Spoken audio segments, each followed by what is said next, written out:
And good morning on this beautiful Wednesday morning. 56 degrees out there. Hopefully no rain today. Only a 20% chance. It's kind of unusual to be this friggin' warm. I know the parade's tomorrow night. It's probably going to be about 50 by the time the parade starts. I may wear shorts for the first time. Be better than being bundled up. Don't forget, tomorrow's Christmas parade. I know people start lining their cars up on Hobbs Street tomorrow. I guess, Frank, that's some long-time tradition that people do here in Limestone County in Athens. We'll be set up right there. Compliments to Brian Moore, Martin, and Kobe. I don't know if we're going to need hot chocolate this year, Roy. Might have to have ice water. Can't ever tell as warm as it is. Roy, Tom in here this morning. Tom, that was a nice rumor you spread yesterday to everybody that Kirby Smart was the new Auburn coach. How'd that go, Frank? Well, I heard Not it too good. I heard it on the radio. I was just passing Do you along. believe everything you hear on Rick and Bubba? Not everything. Well, it was almost close, but I'll talk more about that later on this morning. Roy, Tennessee don't have a coach yet, and I know you're a big Tennessee fan. However, I hear Mike Gundy from Oklahoma State's going to take that job. Well, that'd be awesome. Yeah, it'd be awesome. But we're keeping our... And here's the other rumor I heard. Nick Saban's going to the Dallas Cowboys.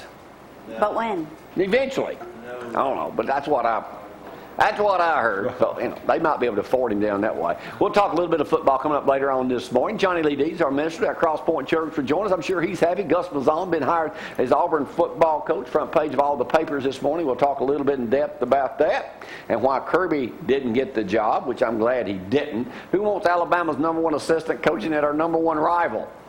But anyway, they got the best person for that job, so we'll talk about that a little bit later on this morning, too. As Gloria just told you, it's warm outside. A little bit of rain yesterday. May come in today, too. But for the parade tomorrow night, going to be absolutely picture perfect. So y'all get out and get downtown Athens tomorrow, anywhere on Hobbs Street as the parade commences. We'll get it cranking. I don't know if Zach's going to be here enough. Zeke's going to be here or not. Zach might drop in, too. You never know. Zeke from up in Ardmore Pizza Inn, he was going to be here today, but I don't know if he's going to bring us food or not. Well, we'll find out later on this morning. We all like to eat. Go to Pizza Inn, order those hams and turkeys right now for Christmas. All right, let's get it cranking on a Wednesday morning edition of Cooper Company Live. Athens in the AM right here on this Wednesday morning. Here's Gloria to tell you about. Ain't no snow and no forecast. Ain't no time soon, is it? Well, I can definitely agree with that. No snow to worry about. But we do have just a little chance of rain almost every day for the rest of the week and throughout the weekend. But right now, 56 degrees out there and should be absolutely beautiful today. A lot prettier than it was yesterday. Only a 20% chance of those showers today. High temperatures around 62, your low of 44. Tomorrow, only 10% chance of rain today. 20 today, 10 tomorrow. So we don't have to worry about any rain for the Christmas parade, I hope. High temperatures of 64, low of 47, and looks like several days over the weekend we could definitely see some rain, and it's not going to be too bad. 230-4988 does get Frank this morning. I'm just making sure I had enough light on me. You're sometimes fine. some of the lights get You're white enough. You'll show messed up there, and I don't shine enough, Roy, like I need to. You know how it is. You know, I kind of don't get in my limelight. Pitiful. Pitiful. Hey, way to go, Tom. Spreading anything else? Huh? I heard the mayor's going to be in the parade. Yeah, well, hey. He's co-hosting. Let me do this. Speaking of new coaches, Zach was correct yesterday without going too far out on a limb. Congratulations to Clint Legg this morning. He was named the new coach last night at Ardmore High School, replacing Shannon Brown, who resigned to take an administrative position in Madison County. Our old buddy Barry Gibson used to coach up there. Had a good time with them and went to the Alabama game at New Year's Eve, which was a disaster many, many years ago. But congratulations to Clint Legg. He'll do a fabulous job up there, and we'll talk more about that in just a little bit. 10% off every Wednesday, Roy, in case you didn't know that. It's still going on down at Herbs and More. That's right. Growing like crazy. I'm going to challenge everybody today to come in and get a free CD. We've got 2 of them we're giving away. Of course, the MSM Plus C CD. Some of you have been listening to me for years and you still haven't got one. And the other one's the Heart CD. You need to get this Heart CD. Nobody has to die of heart disease. Now, these are not anymore. DVDs, the CDs. CDs. Just plug them in the radio and listen to them. I call it Automobile University.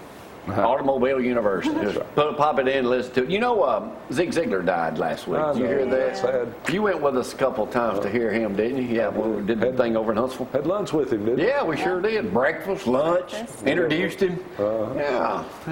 Tom, I'm among celebrities here then. We used to hang out with the top dogs over there. As I told you, Auburn finally got their man, and no big shocker there that Gus Malzahn, 2.3 or 2.5 million, I think. He was down to Arkansas State 1 year. I know there he is being greeted by the fans yesterday down in Auburn. I'm sure my good buddy Johnny Lee Dees will be tickled to death of that, and we'll hear from him in a little bit. After I sent him the message yesterday that Kirby Smart had the job, Tom, and thanks to you again for basically spreading that rumor. I just tell it like it is. You know, when I hear it, I tell it was, though. I know. I'm saying the way it was at that time on the radio. I also sent that out to Bill Ming, Bill Matthews, according to Tom McAlister. Did you give him credit? Yeah, well, no, I will today. You were just spreading the rumor. Yeah, today because it was wrong. Well, I just wanted everybody to get their hopes up or whatever. Coaching debates going on. Well, football season, I guess I'll be watching ice skating this weekend or something like that. So, we got any photos this morning? Yes, a happy birthday from yesterday. Forgot all about it. I couldn't make it last night, but one of my bestest buds in the world turned 60 today. He had a surprise birthday for him last night. Little Dusty McLemore. That's him with a hat on. Little Dusty McLemore. When we went to church down there a couple months ago, when it was a couple weeks ago, and he did his testimony, that was a good story that Dusty told, growing up down in the Tanner community. Me and him both grew up married, living in a trailer. Me the first time, he's still married to his same lovely bride. Me, I kind of swapped up every few years. We all lived in trailers, Roy, right across from Mama and Daddy. There you go. Mm-hmm. Don't get no better than that. No. We also have another birthday, and I know it's a little bit early, but happy 100th birthday to Reuben Burns. I believe it's December 14th. See on your product? That's correct. Obviously. Well, I'll double check. I just saw where the oldest woman in the United States died this morning. She was 116. Was that right, Roy? 116 in 100 days. That's amazing. Oh, is that what it was? And it said her longevity was attributed to not eating junk food. Yep. I don't need a lot of junk. Can I do a shout out? Yeah, you can do a shout out. Carlene niece, shout out. At Carly's birthday party, what was you drinking? Oh my! Carlene's about to text all right. me. I know. It's on now. It's on now. Hey, can I do a shout out, Tom? Carlene slack. Definitely. Let me do a shout out. I leave yesterday. I'm going. I'm working the parade, going to see some folks. First person I run up onto, Patsy Goot. She's got her putting up a sign right there on Jefferson Street. Not Jefferson Street, but off of Nick Davis. Not Nick Davis. What is it? Forest. Where is it by the Forest? Forest. Right you there live by off of it. You don't remember. Yeah, right there by Forest. And had her car pulled up on the side there. She's out there putting a sign in. And I said, hey, Patsy. I said, you know, roll tide. Because she was in Atlanta the other day.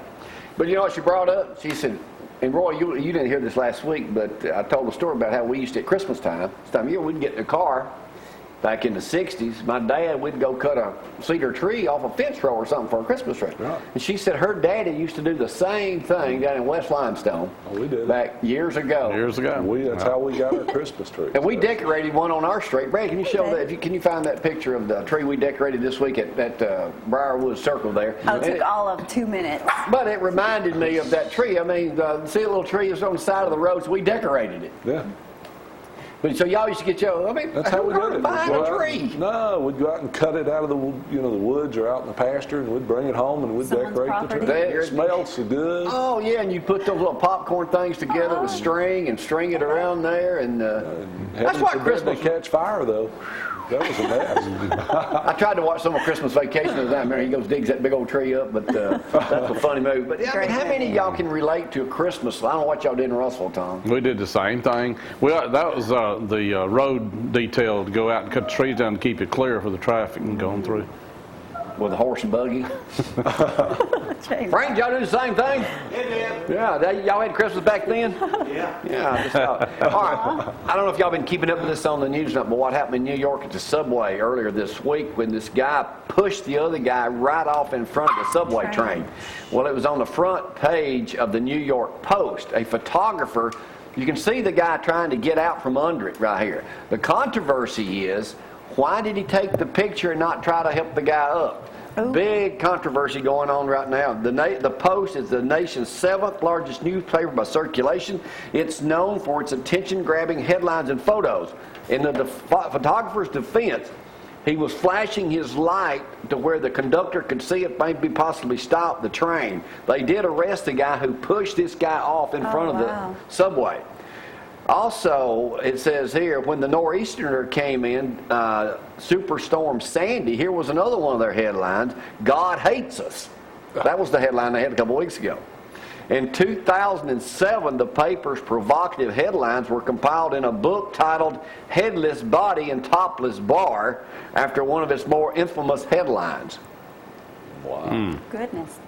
Whatever it takes to get attention. Oh, yeah. Huh? Sell papers. They're saying here definitely is pushing the envelope on the post on what is between good journalism and the moralistic thing to do. Do you try to help this guy, or are you going to try to take a picture of it? Yeah. That reminded me of the Today Show. They showed a picture of, it was a desert, and it's this buzzard, and it's this little baby in the middle of the desert just sitting there, and the photographer takes the picture, and it's in Ethiopia or something like that, and they're like, obviously the kid was killed by that bird, and they got onto that photographer for not trying to save a life rather than getting the award-winning photo. They might have been afraid the buzzard was going to eat him too. But I mean, to leave the little baby out there, I mean, it was Well, did they know for horrible. sure it's what happened, or are you just making that up? No, they said that's what happened. So now they were wondering if they were going to press charges against that photographer. That just happened too? That happened probably 6 months ago. Okay, well, in this case here, too, the photographer said he had on 20 pounds worth of gear, and it was almost impossible for him to get to this guy. It's never impossible And to that- try to save someone's life. But anyway, the guy, man was killed. I mean, he was run right over by that. 4 kids. Huh? 4 kids, too. I did Oh, not was it? cry. All right, and now this is in the sports page this morning in USA Today. Get a good shot of this basketball player. Gabriella Ludwig has been accepted by her Mission College teammates. All of us are different, so it's like, what else would she be? She's You see her? huge. She's 50 years old. Oh. Well, her 19-year-old daughter calls her dad because she used to be a man. And now she said didn't know if this day would ever ride tonight before spectators who would cheer and curse her. She hits the reset button on her life. Your name will be called. Few outside the room know it. Comes back to that. They don't know she's 50 years old. Last played a college basketball game, Roy, in 1980. 1 failed suicide attempt, 2 failed marriages. 1 19-year-old daughter insists on calling her dad. 2 girls insist on calling her Mama Gabby. That's a confused family. Now that's a date. Either way you want to go. Jamie, gross. Now, you want to play basketball with him, her? No. Is she playing with those kids? I don't Those think aren't kids, those are college girls. Oh, she's in. I don't even think I want to be in the gym. I don't want to see it now. 30 years, this is in USA Today this morning. You know the thing about there's more and more stories like this that come out. All the Sad, isn't time. it? All the time. But, So anyway. The world is changing. Huh? no morals left. Well, exactly. That's exactly what the world has come to. So that leads me to a Dear Jamie this morning. We'll do this, and then I'll move on about my other things here. And it says here, since June, I've been doing it. Okay. I screwed up badly, Jamie. My wife and I have been seeing a therapist since the summer. I got friendly online with a married lady living overseas. Never have seen her in person. What started as an innocent flirt became naughty. Where's this going, Frank? I don't know. I was Frank likes enjoying it. the thrills of chatting without thinking of the consequences. My wife stumbled across something suspicious, started snooping in my email account. She got hold of my chat history and confronted me for cheating on her emotionally. My second biggest mistake was to lie to my wife and my therapist. I promised I'd mend my ways. My wife bought the argument, but I was dumb enough to offer communication with my overseas friend through a different email address, Tom. 2 weeks later, my wife confronted me again with the new evidence, and now I'm ashamed of my behavior. I've begged for forgiveness and deleted everything. My wife is deciding on what to do next. She's not ready to forgive me, so what should I do? They'll go back to the therapist. Hmm? They'll go back to the therapist. Now, is that Been to cheating? several in the past. I ain't never been to no friggin'... Yes, you have. With one of your exes. I'm calming down because I'm an angry.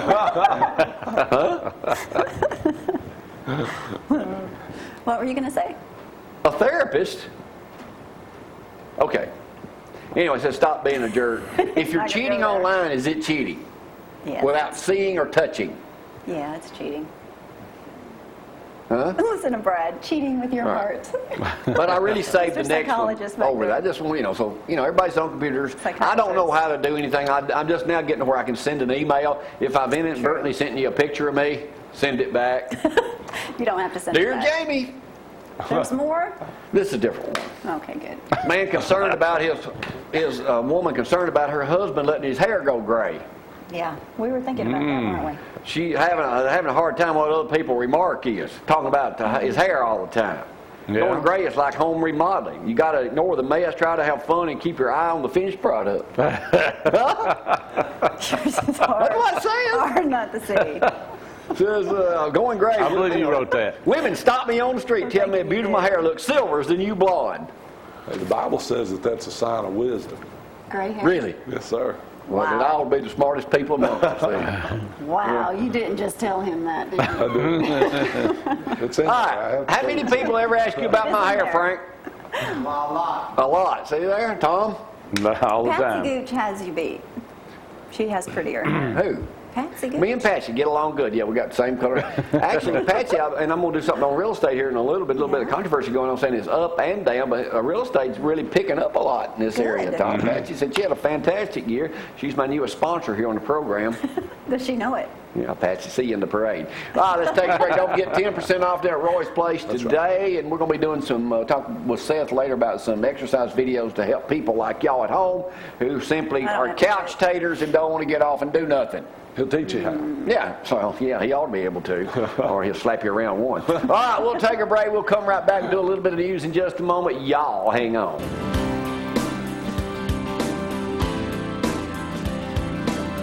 Police never died, damn it. Go to loving